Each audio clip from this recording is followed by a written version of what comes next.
Well, let's start off, Jane, with where were you born? Seminary Township.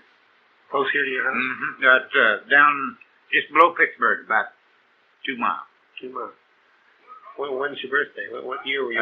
You Born, mind telling how old you are? Yeah, I was born February 24th, 1913. 1913. You're 57? Uh-huh. I think you're that old.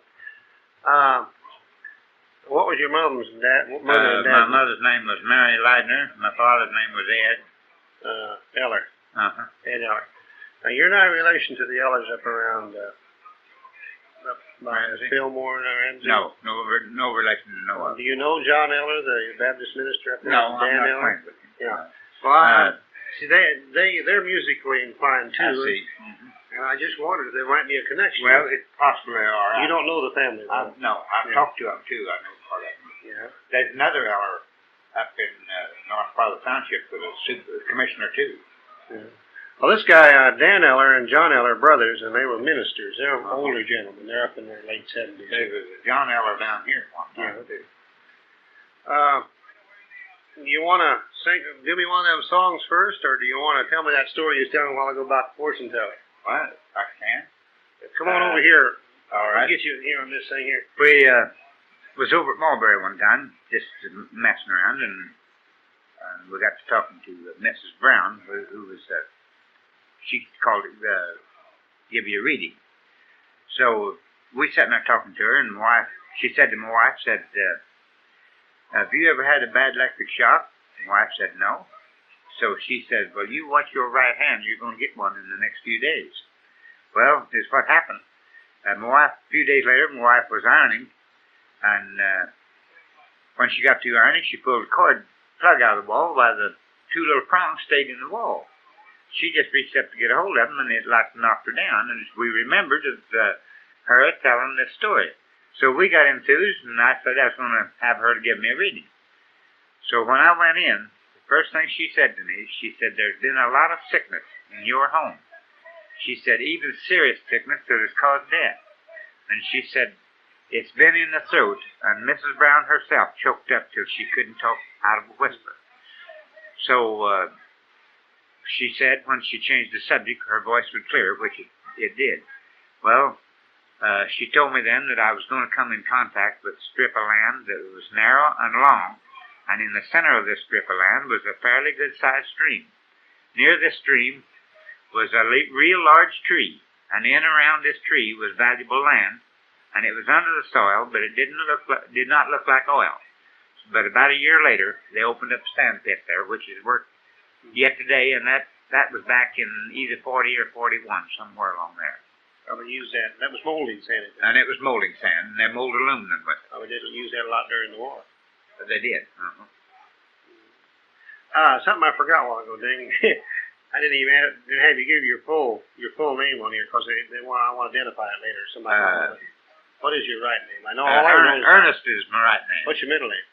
Edward. Ernest Edward Eller.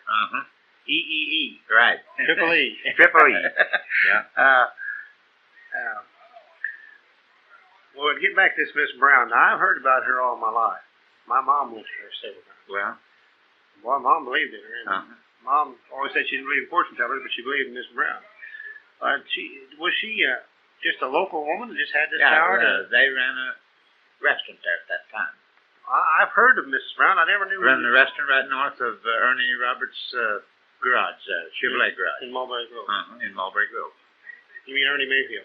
Ernie Mayfield, you gotta say. Roberts, well. Yeah.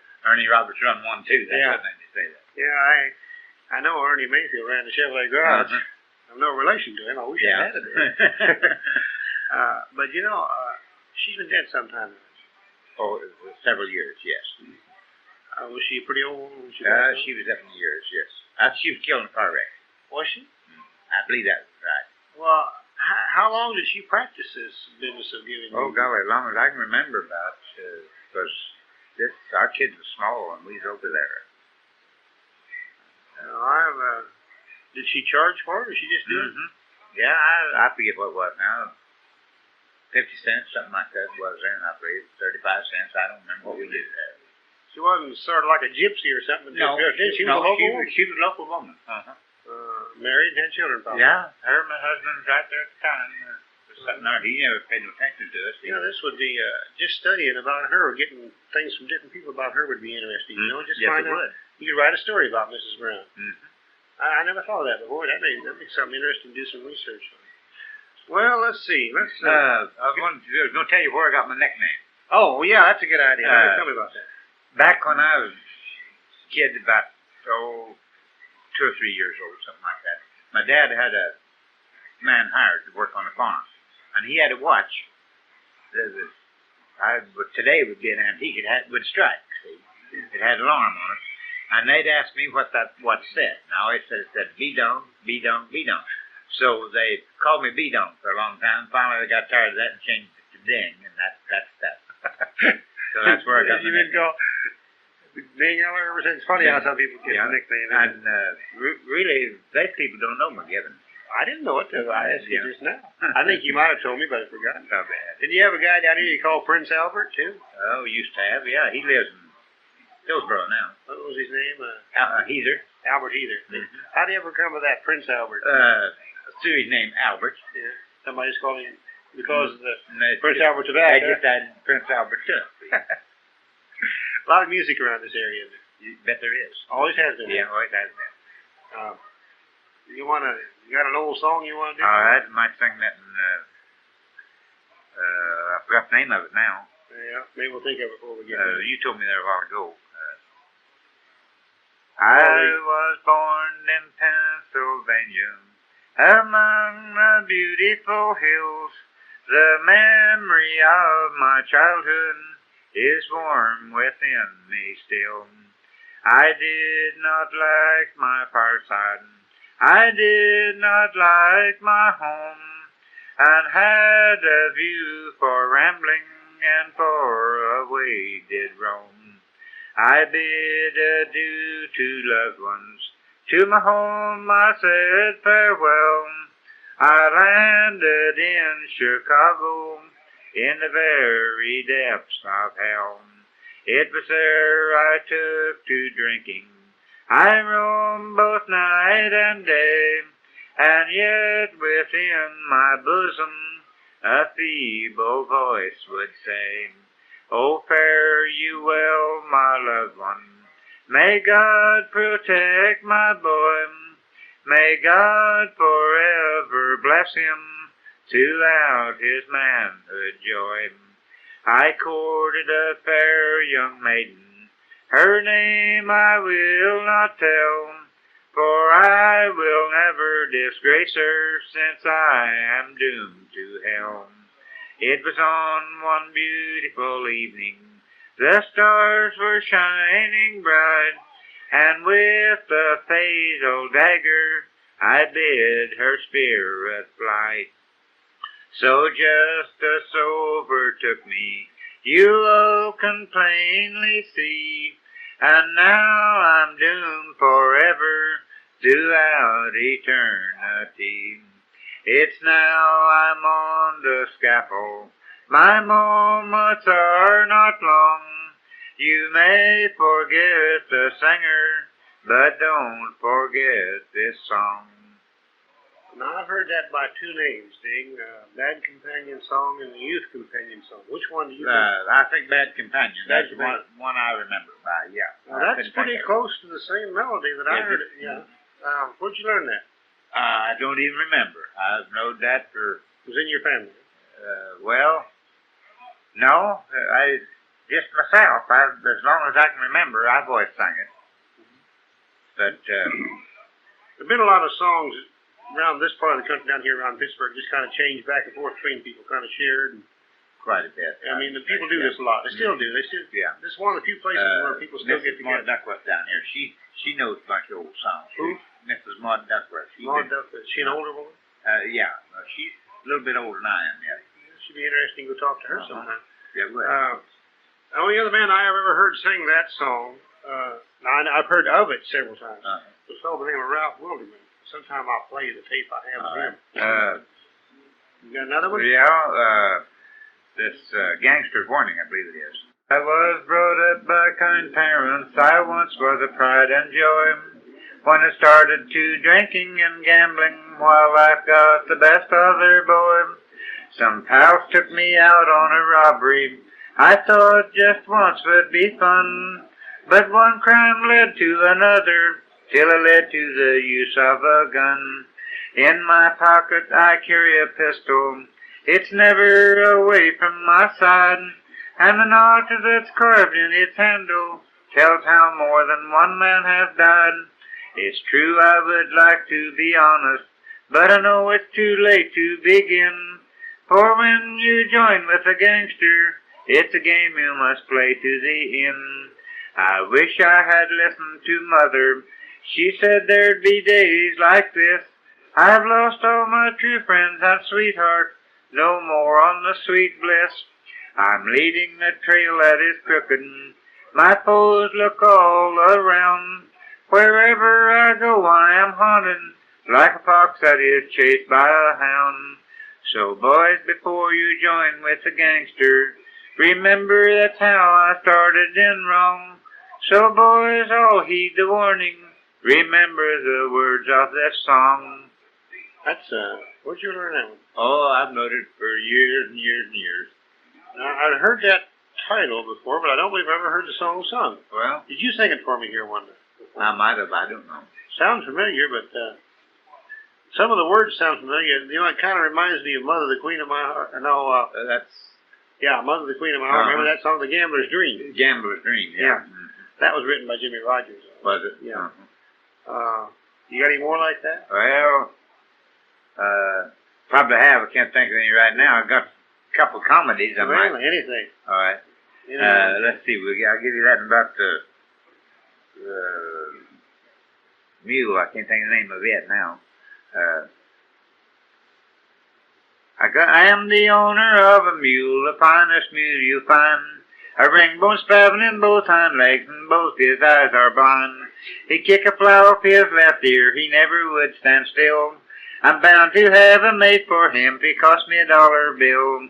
Whoa, mule, whoa, whoa, mule, whoa. Every time I stop that mule, it's whoa, mule, whoa. I took my gal for a ride last night, that mule began to balk. He threw her out upon the ground and tore her Sunday frock. That girl, she swore she'd have revenge, she stooped to get a brick.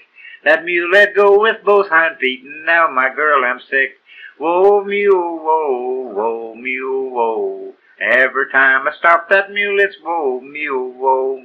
I lugged her home up on my back, I put her on a bed. I put a plaster on her feet and one upon her head. The doctor came and felt of her pulse and said she's very low. But the only words that girl could say was whoa, mule, whoa. Whoa, mule, whoa, whoa, mule, whoa. Every time I stop that mule, it's whoa, mule, whoa. You know where you learned that, neither. I don't know. I picked it up in the songbook somewhere. What did you call it? Whoa, mule, whoa? Whoa, mule, whoa is the name of it. What's the other one you said you did? Listen, you get tired, you want to rest. Well, that's all right. Got another one about, Gene Cook wrote this one now, and it never was copyrighted, as I remember. Gene's dead now. Gene's dead. Tell me a little bit about Gene on here. I've heard the story, but I keep forgetting. Gene was crippled. He had paralysis or something back. Was he from around here? And yeah, now this Maud Duckworth I was talking to you about, that's his sister. Uh-huh. And me and him used to run around together, and he was quite a guitar player. Was he about your age? Yeah, pretty close to my age. Born and raised right around here? Yeah, right around here. And then he was away from here a few years, but then he was born around here. Uh-huh. And, well, we used to go around nightclubs and places like that quite a bit and play. Play and sing. I've heard a lot about this guy. And, how long has he been dead? Oh, he's been dead 15 years, I guess, something like that. He wrote a lot of songs? He wrote quite a few songs. But never copyrighted? But this one here, this one never was copyrighted. Mm-hmm. But he rewrote the words from, I can't think of the name of it now. He rewrote it from Strawberry Roan, and he calls it Strawberry Blonde. So, come all you young fellows and listen to me. I'll tell you a story that happened to me. It's of a little girlie that's good, true, and brave. When you lay your eyes on her, you just can't behave. She's 5'7", she's plump and she's round.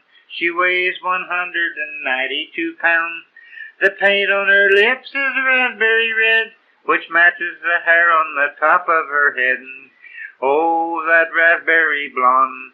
Oh, that raspberry blonde. I'm beginning to weaken, I've tried to be brave. I'll gamble when you meet her, you just can't behave. Stay away from that raspberry blonde. One night while a-calling up on this old gal, I thought it'd be best to speak to my pal. If something should happen, I would always regret not putting him wife to this dame I hadn't met. Well, I went to the house and I knocked on the door. Such pitiful sights you never saw before. Her eyes bulging out with a dying calf look, and I was the sucker she had on her hook. Oh, that raspberry blonde. Oh, that raspberry blonde. I'm beginning to weaken, I've tried to be brave. I'll gamble when you meet her, you just can't behave. Stay away from that raspberry blonde. She's knock-kneed, cross-eyed, bow-legged, she's claimed. More guys have tried, but find she won't tame. Her nose is turned up and her toes is turned in, with a pimple turned inside out on her chin. Oh, that raspberry blonde. Oh, that raspberry blonde. I'm beginning to weaken, I've tried to be brave. I'll gamble when you meet her, you just can't behave. Stay away from that raspberry blonde. There is a song called The Strawberry Blonde. The Strawberry Blonde. Sure. That's the Raspberry Blonde. That's raspberry Yeah. blonde. There's one called The Strawberry Blonde, too. You know some more songs? Oh, You want to play the harmonica? I might play one for you. Whatever you want to do. I got two here, one C, one C. This one G, I guess. You don't tell me, I couldn't tell the difference. When did you start playing harmonica, Dave? Played one all my life. You don't remember when you started? That's my trouble keeping time. I've always played by myself. Oh, well, that's when you... Now, let's see. We might get, I don't think that one I've always played now. And you tell me here one night, you know, that most people leave part of it out. What was that song? Most people leave part of it out. What was that song? I'll play it and then you'll remember. Yeah, I don't remember. I'll know.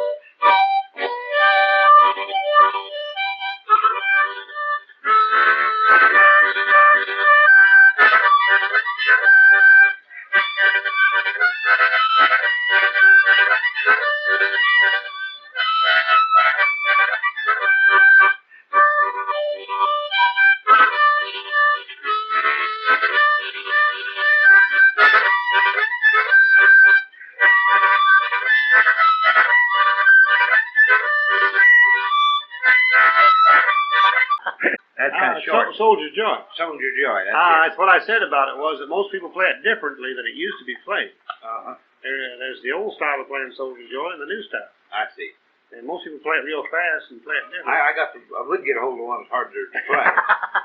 That's the way it always goes. Yeah. What's this? We'll get that railroad song. Casey Jones? Casey Jones. Railroad song. Casey Jones? Casey Jones.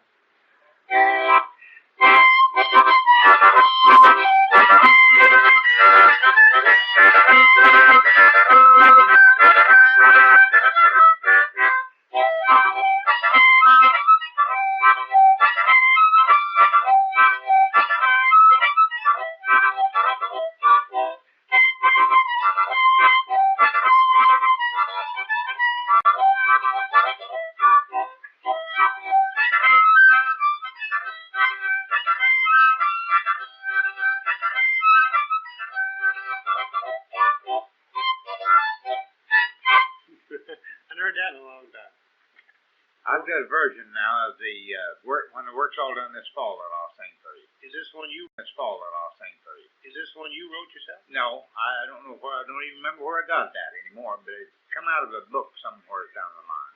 It's I can't say what it was called neither. But a group of jolly cowboys slept at Slaughter's one night. Their saddles for their pillows, their campfires burning bright. Some were telling stories, some were singing songs, some were just a-smoking as the hours rolled along. They began to talk of home and friends and the one they loved so dear, when a boy raised up from his saddle and brushed away a tear. I am an old Texas dugout and far away from home. I'd give my saddle and my pony to be at home, sweet home. There I fell in love with a pretty girl, whose cheeks were snowy white. Another fellow loved her too, and it ended in a fight. Though it makes me shudder to think that awful night, when Tom and I was fighting, I struck him with my knife. I can think of him in my dreams, I can still hear him say, "Boy, you sure regret this, I'll be gone before it's day." Now you know my story and why I'm compelled to roam. I'd give my saddle and my pony to be at home, sweet home. That's kind of serious. I thought it was going to be a comedy version. No, it's not comedy. It's, Do you do the worst song in this song? Yeah, I know it too. Can you sing it? Would you sing it the way the other version? I may not know it all anymore. Well, just what you can. It's all right. Just whatever you can. When the work's all done this fall, I can think of A group of jolly cowboys. a group of jolly cowboys discussing plans at ease. Said one, "I'll tell you something, boys, if you will listen, please. I am an old cowpuncher, although I'm dressed in rags. I used to be a tough one and go on great big jags. But I've got a home, boys, a good one you all know, although I haven't seen it since long, long ago. I'm going back to Dixie, much more to see them all. I'm going to see my mother when the work's all done this fall." I forgot the rest of it, I guess. That very night's cowboy went out to stand his guard. The night was dark and stormy and raining very hard. The cattle they got frightened and raced in wild stampede. The cowboy tried to head them while riding at full speed. While riding in the darkness so loudly did he shout, he tried his best to head them and turn the herd about. But his pony stumbled and on him did fall. Now he won't see his mother when the work's all done this fall. I don't know whether I believe there's more to it. Yeah, they're picking up so gently. Yeah, but I Laid him on the ground. forgot it. He gave out these different things. He pistoled the one boy. Yeah. You know that eastbound train? Do you sing that? The eastbound train was crowded one cold December day. The conductor shouted tickets in his old-time fashioned way. A little girl in sadness, her hair was bright as gold, said, "Sir, I have no ticket," and this her story told. "My father, he's in prison, he's lost his sight, they say. I'm a-going for his pardon this cold December day. My mother's daily sewing to try to earn our bread. My poor divine father's in prison almost dead. My sister and my brother would both be very glad if I would only bring back my poor dear old blonde dad." The conductor was astonished, he could not make reply, his shaking rough hands wiping teardrops from his eye. "God bless you, little one," he said, "just stay right where you are. You won't need a ticket while I'm on this car." Well, that's pretty song. That's the first time I've ever heard that much of it. It is. I don't think I haven't seen it. I haven't sung that much of it. I've you- tried to let him learn that verse. Do you ever heard the Lightning Express? No, I don't know that. Do you know the baggage coach ahead? I've heard it, but I don't. You don't know it, sing it.